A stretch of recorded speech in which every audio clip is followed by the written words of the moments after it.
تو محفل لے کے آ گئے زمین پر. اب یہ محفل سج رہی ہے لیکن اس کا اختتام وہی ہوگا جہاں سے آغاز ہوا تھا. یعنی اس محفل کا اختتام جنت ہی میں ہوگا. فرق یہ ہوگا کہ وہاں غوث اعظم نبی اعظم یہ فرما رہے ہوں گے تم نے دنیا میں بغیر دیکھے محفل سجائی تھی, یہاں مجھے دیکھو اور پھر محفل سجائی.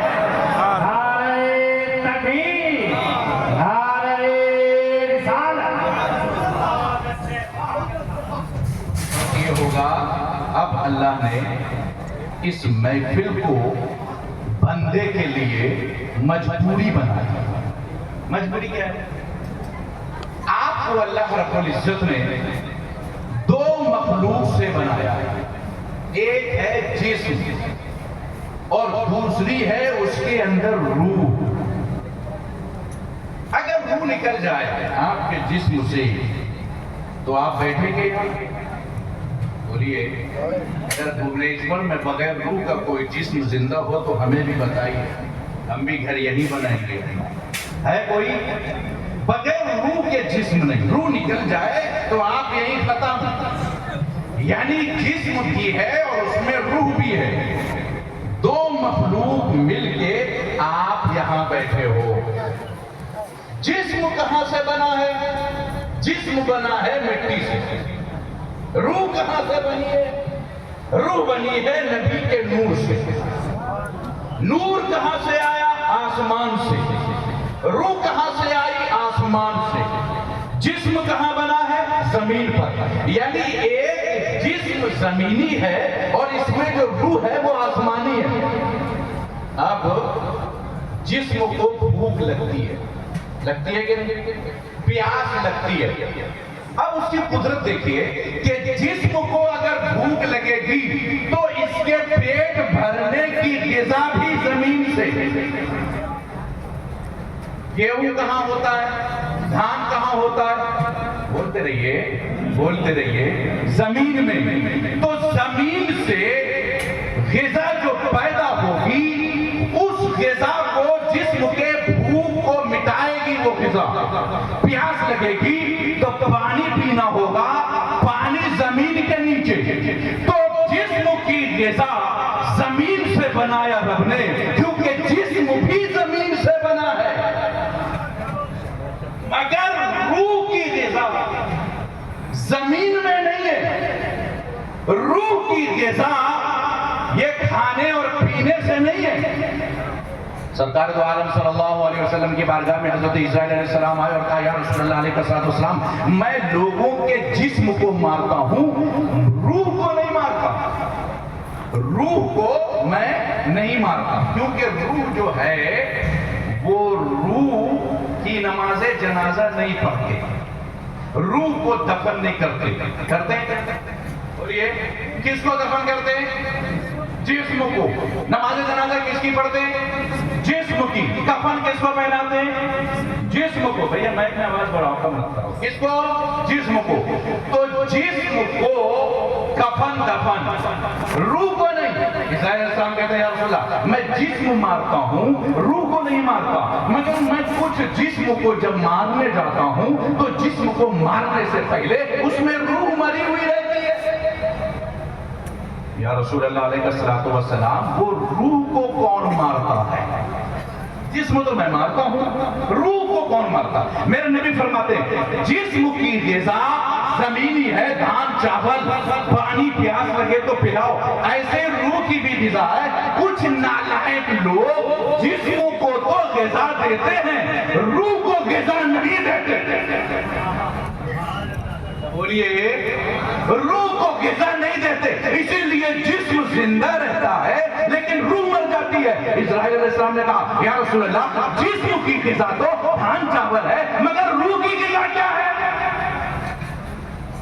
روح کی غذا کیا ہے؟ میرے نبی فرماتے روح آسمان سے آئی ہے, جسم مٹی سے بنا ہے. تو جو مٹی سے بنا ہے غذا بھی مٹی کی ہوگی, اور جو آسمان سے آیا ہے غذا بھی آسمانی ہوگا. کہاں آسمانی غذا کیا ہے؟ کہاں قرآن آسمان سے آئی ہوئی کتاب ہے. قرآن کی تلاوت روح کی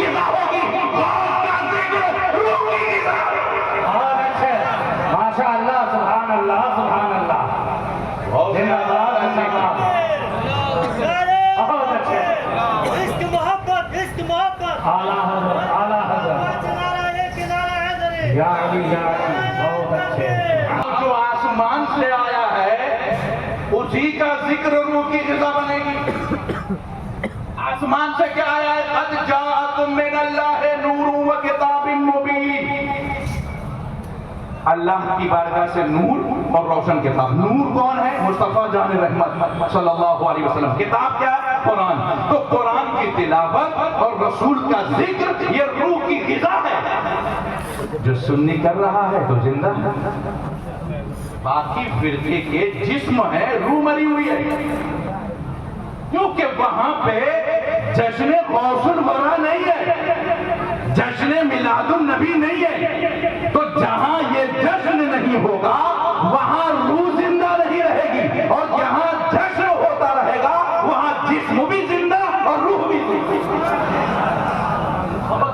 ذرا بولو، بہت اچھے، ماشاء اللہ، زور سے بولیے۔ زندہ باد زندہ باد، بہت اب اچھے۔ جیسے روح آسمانی ہے ایسے ہی روحانیت والا بھی زمین پر رہتے ہوئے آسمانی ہے۔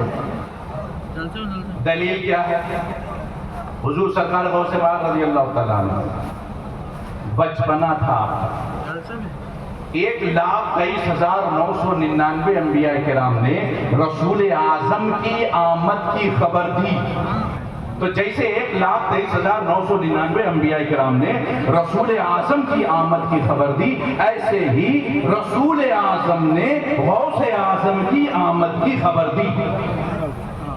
جب غوث پاک رضی اللہ تعالیٰ عنہ پیدا ہوئے، حضرت ابو صالح بن دوست رحمۃ اللہ علیہ، آپ کے نانا حضرت عبداللہ سومئی، بڑے مالدار گھرانہ، سکی گھرانہ، بہت پیسے۔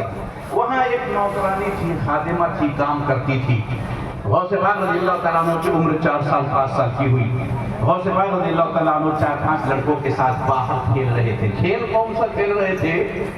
آنکھ کو چھپا کے 4 آدمی کو چھپنا ہے، لکا چھپی بولتے ہیں، سمجھ گئے؟ ایک آدمی 4 کو تلاش کرے گا، چاروں چھپے، غوث اعظم نے ڈھونڈ لیا۔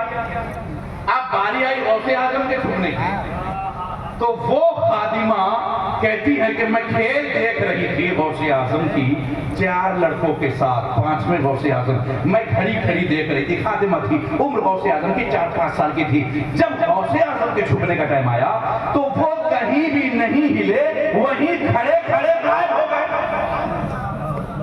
4 جو تھے وہ چھپ گئے، کوئی درخت کے پیچھے، کوئی دیوار کے پیچھے، مگر غوث اعظم کہتے میں چھپ جاؤں، چاروں نے کہا چھپ جائے، وہیں سے وہ غائب۔ عورت نے دیکھا تو حیران رہ گئی، یہ کہیں ہلے نہیں، غائب کہاں ہو گئے؟ جب یہ چاروں غوث اعظم کو ڈھونڈتے ڈھونڈتے تھک گئے اور غوث اعظم نہیں ملے تو چاروں نے کہا عبد القادر ہم تلاش کرتے کرتے تھک گئے، آپ ہمیں نہیں مل رہے، اللہ کے لیے آپ آ جائیے، ہم ہار گئے۔ غوث اعظم نے کہا ہار گئے میں آ جاؤں؟ کہا ہاں۔ فوراً وہیں پہ دیکھا تو آپ نمودار ہو گئے۔ عورت دیکھ رہی ہے اور حیران ہے کہ یہ ہلے بھی نہیں اور چھپ گئے، اور ہلے بھی نہیں آگے۔ بات آئی گئی، عورت وہاں سے کام چھوڑ کے کہیں اور چلی گئی۔ جب بغداد میں غوث اعظم کی جوانی آئی اور شہرت ہوئی تو وہ عورت خادمہ غوث پاک کی بارگاہ میں حاضری دی، کہا حضور میں نے بچپن میں ایک کھیل آپ کو کھیلتے دیکھا تھا، آپ چھپتے تھے تو ایسا چھپتے تھے کہ کھڑے کھڑے غائب ہو جاتے، کہیں ہلتے نہیں تھے، اور پھر آپ نمودار ہو جاتے تھے۔ یہ چاروں لڑکے کہیں بھی چھپ جاتے، کوئی نہیں ڈھونڈ پاتا، مگر آپ چاروں کو ڈھونڈ لیتے۔ یہ چاروں کو آپ ڈھونڈتے کیسے تھے اور آپ چھپتے کہاں تھے؟ ذرا بولیے اگر یہاں آپ ہیں۔ بہت اچھے، بہت اچھے۔ کیا ہے سوال؟ چاروں کو آپ پکڑتے کیسے تھے اور آپ چھپتے کہاں تھے؟ غوث پاک فرماتے ہیں چاروں کو میں کیسے ڈھونڈتا تھا؟ جب میں زمین پر کھڑا ہوتا ہوں تو لوح محفوظ پر لکھے ہوئے قرآن کی آیتوں کا مطالعہ کرتا ہوں۔ جو زمین پر کھڑے ہو کر لوح محفوظ دیکھ رہا ہو، وہ زمین پر کھڑے ہو کر یہ جو چھپے ہوئے ہیں دیوار کے پیچھے انہیں نہیں دیکھ سکتا۔ کہا حضور یہ بات سمجھ میں آ گئی، مگر آپ کہاں چھپ جاتے تھے؟ غوث اعظم فرماتے میں چاند میں چھپ جاتا تھا۔ ذرا بولیے، کہا حضور آپ چاند میں، زمین پر کھڑے کھڑے چاند میں؟ 1400 سال کے بعد مادی ترقی چاند میں گیا ہے، غوث اعظم حضور کے زمانے کے 400 سال بعد ہی چاند پر جاتے بھی تھے اور چاند سے آتے بھی تھے۔ غوث پاک نے فرمایا میں چاند میں چھپ جاتا تھا۔ عورت نے کہا حضور آپ چاند میں چھپ جاتے تھے، زمین پہ کھڑے کھڑے؟ ایک بار چھپ کے دکھائیے، کیونکہ بہت دن ہو گئے آپ کو دیکھے ہوئے، پتہ نہیں تھا کہ آپ چاند میں چھپتے ہیں، آج معلوم ہو گیا ہے، تو آپ ایک بار اور چھپ کے دکھائیے۔ غوث اعظم فرماتے ہیں سنو، وہ میرے بچپنے کی کرامت تھی کہ میں چاند میں چھپ جاتا تھا، اب میں جوان ہو گیا ہوں، میں چاند میں نہیں جاتا، ایسے کتنے چاند میں اپنی آستین میں چھپا دیتا۔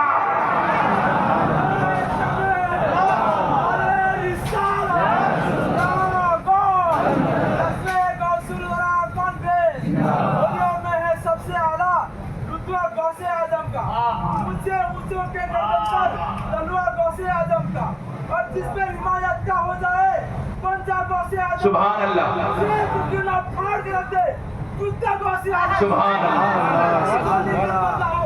آپ چلو اجمیر چلے، میرے خواجہ پڑھ رہے ہیں سچا غوث اعظم کا زور سے بولیے یا رسول اللہ، اور بولیے خدا کے فضل سے ہم پر ہے سایہ، غوث اعظم کا سب بلند آواز سے بولیے، خدا کے فضل سے ہم پر ہے سایہ، ہمیں دونوں جہاں میں ہے سہارا، غوث اعظم کا۔ منور شاہ رحمۃ اللہ علیہ الہ آباد میں ایک بزرگ ہے، بہت بڑا آفسانہ ہے، یہ میک والے نے آواز کم بند کر دی، یہ سمجھ میں نہیں آ رہا بھائی، میک کی آواز کم مت کر، ہمیں روز میک میں ہی بولنا ہے، معلوم ہو جاتا ہے کب کم ہو رہا ہے، بڑا ہی اور ماسٹر ذرا بولیے، کریے مت رومات آواز کھینچے گا، ذرا ماسٹر بول، ابھی جب تک سیٹیں نہیں مار رہا نا تھوڑا بڑا بولیے زور سے یا رسول اللہ۔ منور شاہ رحمۃ اللہ علیہ الہ آباد میں مدارس ناظم صاحب، وہ کہتے ہیں کہ میری عمر 15 سال کی تھی، میں غوث اعظم کی بارگاہ کا خادم تھا۔ کیا کام کرتے تھے؟ وضو کراتے تھے غوث اعظم۔ ایک مرتبہ غوث پاک رضی اللہ تعالیٰ عنہ کو منور شاہ رحمۃ اللہ علیہ لوٹا میں پانی بھر کے وضو کرا رہے تھے، توجہ ہے نا آپ کی؟ کیا کرا رہے تھے بولیے؟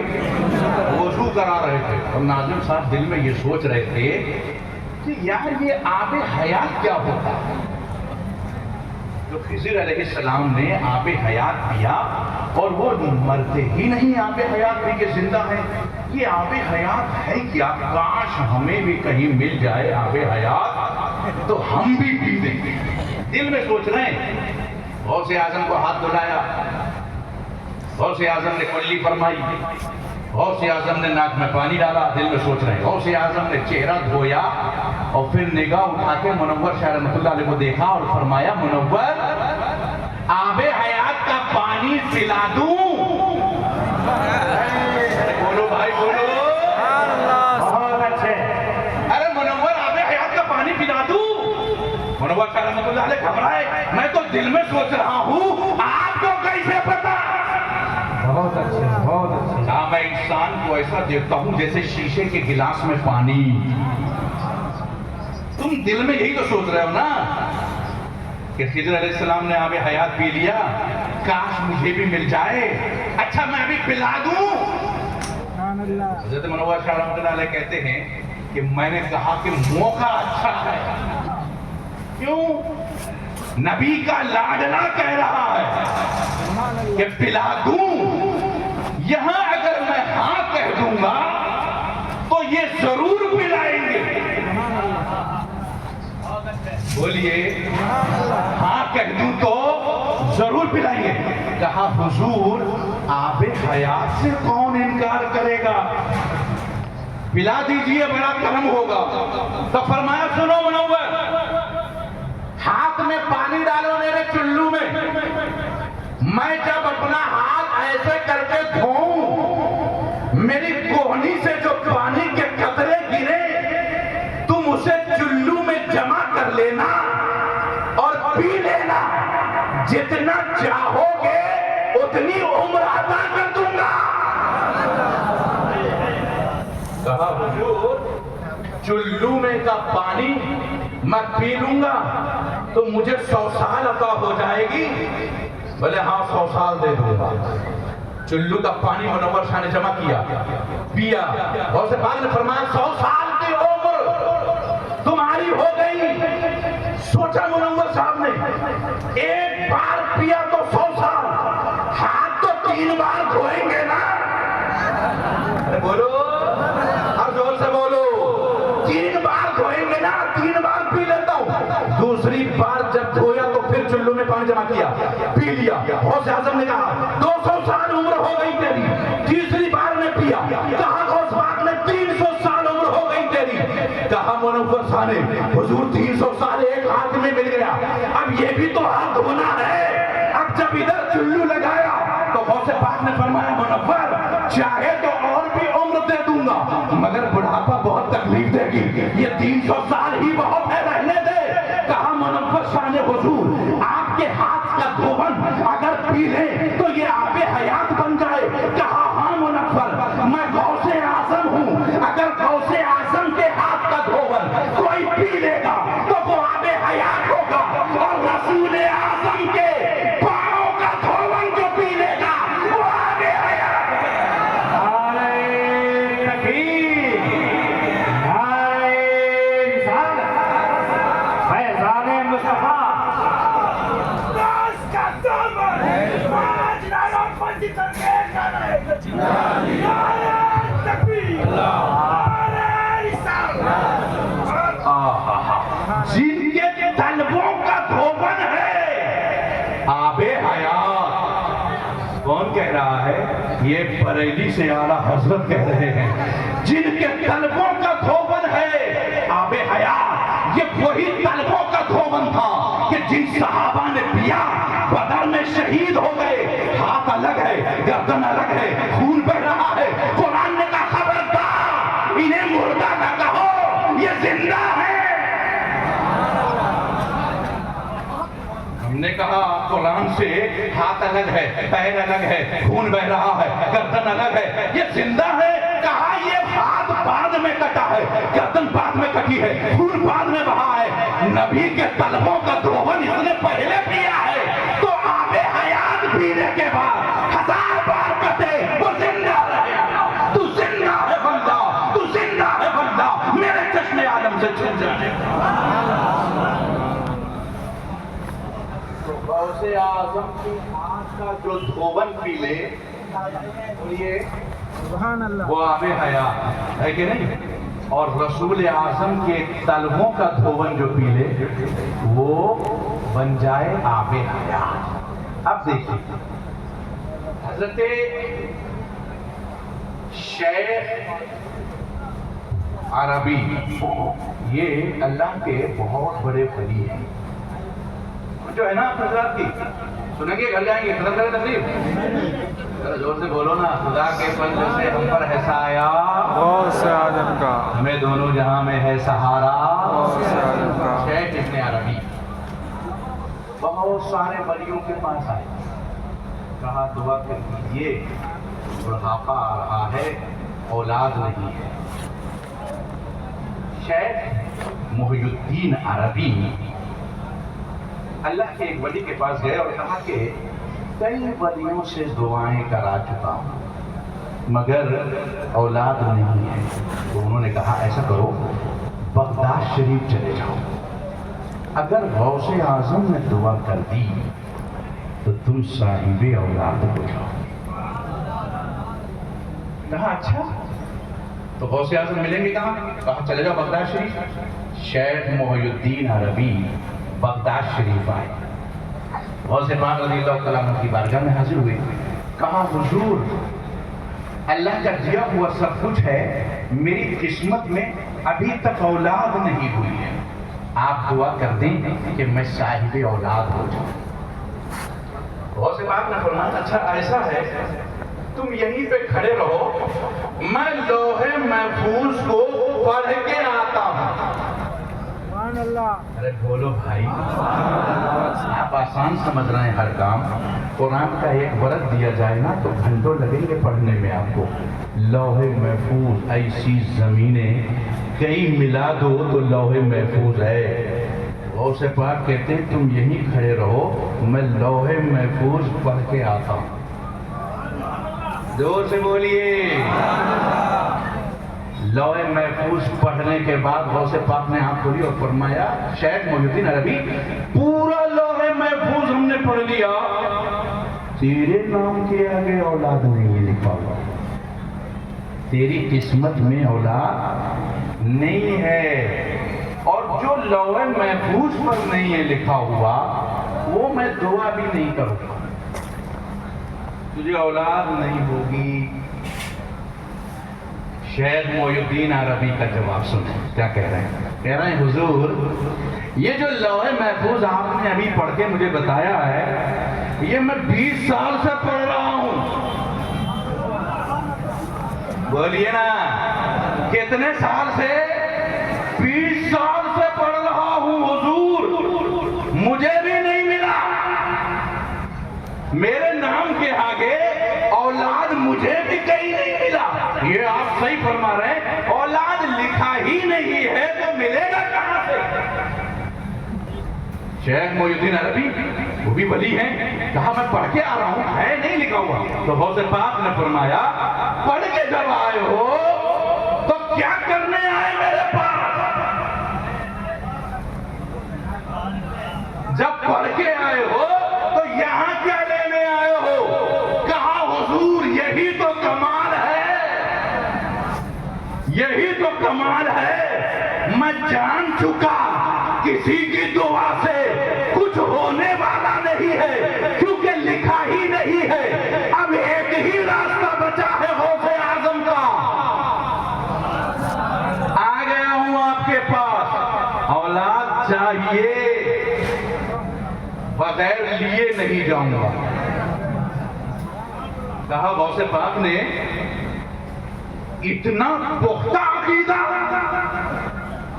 کہا ہاں میں پکا مرید ہوں آپ کا, کچا نہیں ہوں, اولاد چاہیے لے کے جاؤں گا. کہا محی الدین شیخ محی الدین عربی جب لوح محفوظ کو تم نے بھی پڑھا ہے, میں نے بھی پڑھا ہے, تم نے بھی دیکھا ہے اور تم 20 سال سے دیکھ رہے ہو, تمہارے نام کے آگے کوئی اولاد نہیں لکھی ہوئی ہے, تو پھر تم یہاں آ گئے. جب لکھا ہی نہیں ہے تو پھر اولاد ملے گا کہاں سے؟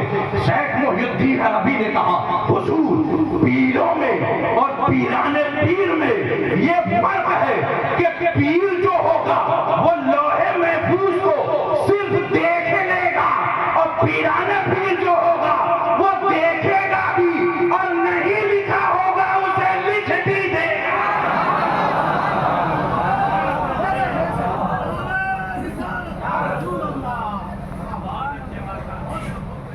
ذرا بولیے نا, جو پیر ہوگا وہ صرف دیکھے گا کہ نام لکھا ہے یا نہیں, اور جو پیرانے پیر ہوگا وہ دیکھے گا بھی اور نہیں لکھا ہوگا تو لکھ بھی دے گا. خدا نے غوث اعظم کو یہ طاقت بخشی ہے کہ وہ لوح محفوظ میں جو لکھا ہو اسے مٹا دیں اور جو نہ لکھا ہو اسے لکھ دیں. تو شیخ محی الدین عربی نے کہا حضور میں جاؤں گا نہیں اولاد لیے بغیر. تو ناظم صاحب غوث اعظم کو جلا لایا اور فرمایا سن, اگر میں لکھوں گا تو بہت دیر ہو جائے گی ملتے ملتے اولاد. بولیے ذرا زور سے بولیے. اگر میں لکھ بھی دوں عمر زیادہ ہو گئی ہے, بہت دیر ہو جائے گی, ابھی اسی وقت دے دوں تو غوث اعظم کہہ رہے ہیں ابھی دے دوں, ڈائریکٹ دے دوں بغیر لکھے. کہا حضور ایسا بھی ہو سکتا ہے؟ بولے ایسا بھی ہو سکتا ہے. کیوں؟ کھلا میرے دل کی کلی غوث اعظم، مٹا قلب کی بے کلی غوث اعظم، نہ مانگوں میں تم سے تو پھر کس سے مانگوں، کوئی اور بھی ہے کلی غوث اعظم۔ غوث پاک رحمۃ اللہ علیہ نے فرمایا، یہ تو آواز بڑھائیں گے نہیں، مائک والے قسم کھائے ہوئے، تو بغیر مائک کی تقریر کرنے میں اچھا ہے۔ کیا کہا غوث پاک نے؟ غوث پاک رحمۃ اللہ علیہ نے فرمایا کہ آؤ اور ہم تمہیں نقد ہاتھ کے ہاتھ، ارے رومال نکالنے سے کوئی فرق نہیں ہے، تب بھی اتنا ہی آواز کہاں بیٹھے، یہ بیوقوف بنا رہے رومال کا بغیر رومال کا۔ رومال سے کیا مطلب ہے؟ میں بہت اچھا ہے، سیٹنگ اچھی رہی، میں خراب نہیں ہے۔ درود شریف پڑھیں، اللہم صلی علی سیدنا شفیعنا حبیبنا و مولانا محمد مبارک وسلم صلی اللہ علیہ وسلم علیہ یا رسول اللہ۔ کہا غوث اعظم نے لکھوں گا تو ٹائم زیادہ ہوگا، ہاتھ کے ہاتھ دے دوں تو شیخ محی الدین عربی بولے حضور ایسا بھی ہو سکتا ہے؟ بولے ایسا ہی ہوگا۔ حضور کیا کرنا پڑے گا اس کے لیے؟ کہا اٹھو اپنی جگہ سے، میری پیٹھ سے اپنی پیٹھ لگا لو۔ ارے بولو بھائی، میری پیٹھ سے اپنی پیٹھ لگا لو، میری قسمت میں بہت ساری اولادیں ہیں، اپنا ایک بیٹا تمہیں دے رہا ہوں۔ شیخ محی الدین عربی نے اپنی پیٹھ غوث اعظم کی پیٹھ سے لگائی، اپنے صلب میں جو بیٹا تھا شیخ محی الدین عربی کے پشت میں ڈال دیا۔ غوث پاک نے کہا جاؤ لڑکا ہوگا، پیدا ہونے سے پہلے لڑکا ہوگا حضور؟ ہاں لڑکا ڈالا ہے۔ بولو بھائی، بولو نا، لڑکا دیا ہے تو لڑکا ہی ہوگا۔ 9 مہینے کے بعد لڑکا پیدا ہوئے، نام کیا تھا؟ ابن عربی۔ نام کیا رکھا؟ ابن عربی۔ اتنے جید عالم دین، اتنے بڑے فصیح اور اللہ کے ولی بنے، وہ بھی تو غوث اعظم کی روحانی اولاد ہے نا، روحانی اولاد غوث اعظم کے ہیں۔ پیدا ہوئے شیخ محی الدین عربی کے گھر، بہت بڑے عالم بنے، قرآن کی تفسیر لکھنے بیٹھے۔ کیا لکھنے بیٹھے؟ الف لام میم سے پورے قرآن کی تفسیر لکھنے بیٹھے۔ سورہ یوسف پر آئے، کہاں پر آئے؟ سورہ یوسف پر تفسیر لکھنے۔ تو سورہ یوسف کی ایک آیت تھی، وَلَقَدْ هَمَّتْ بِهِ وَهَمَّ بِهَا لَوْلَا أَن رَأَىٰ بُرْهَانَ رَبِّهِ۔ زلیخا نے یوسف کو دیکھ کر نیت خراب کر لی، وَهَمَّ بِهَا، یوسف بھی خراب کر لیتے اگر اپنے رب کی دلیل نہ دیکھتے۔ قرآن کی یہ آیت ہے، اس کا یہ ترجمہ۔ اب تفسیر لکھنے جب بیٹھے تو 15 تفسیر اٹھا کے شیخ ابن عربی نے دیکھا تو ہر تفسیر میں الگ الگ بات تھی کہ یوسف نے 7 کمروں کے اندر آخر وہ دلیل رب کی کون سی دیکھی تھی جس سے وہ ہٹ گئے۔ اب وہ دلیل کیا تھی، اس کی تلاش میں ابن عربی نکلے۔ تو روح البیان اٹھا کے دیکھا، تفسیر ابن کثیر اٹھا کے دیکھا، علامہ جلال الدین سیوطی رحمۃ اللہ علیہ کی تفسیر در منصور اٹھا کے دیکھا۔ تمام تفاسیر کو جب سامنے رکھ کے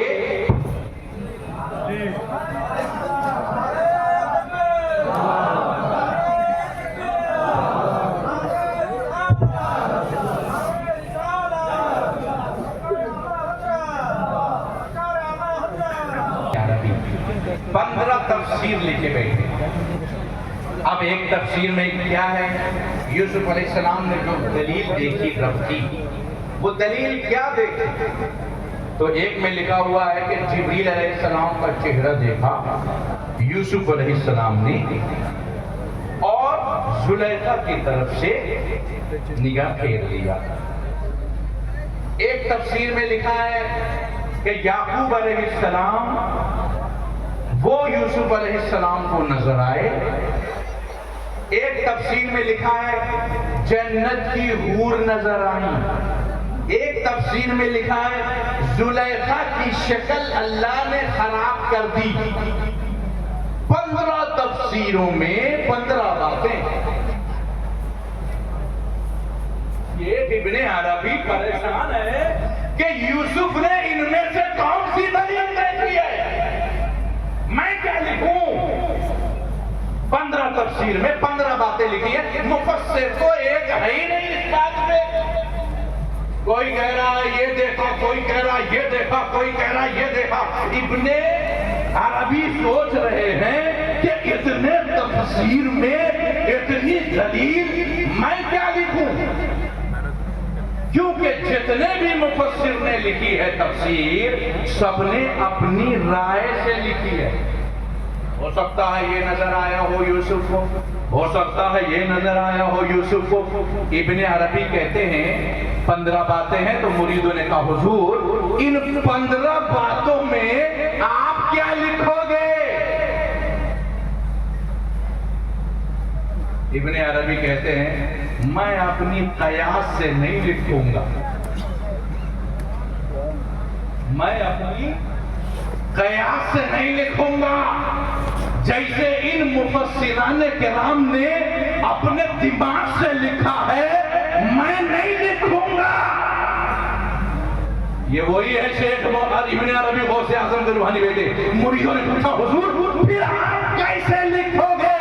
کہا میں یوسف علیہ السلام کے پاس جاؤں گا، ان سے پوچھوں گا، جو وہ کہیں گے وہ لکھ دیں گے۔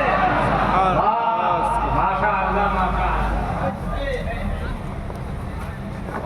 کیا کہا؟ میں یوسف علیہ السلام کے پاس جاؤں گا،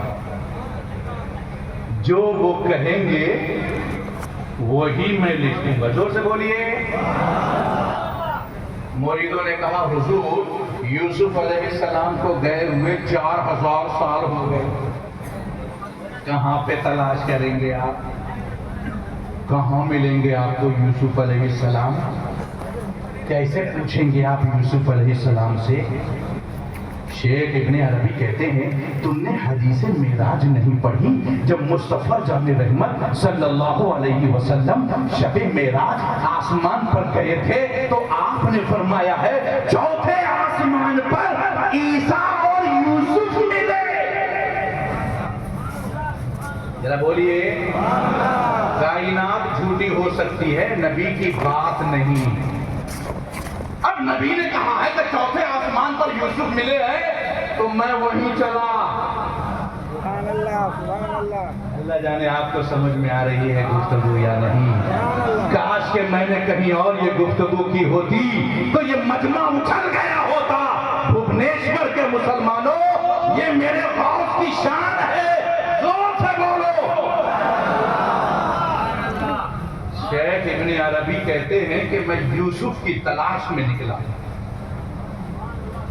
چوتھے آسمان پر گیا اور یوسف علیہ السلام سے میں ملا۔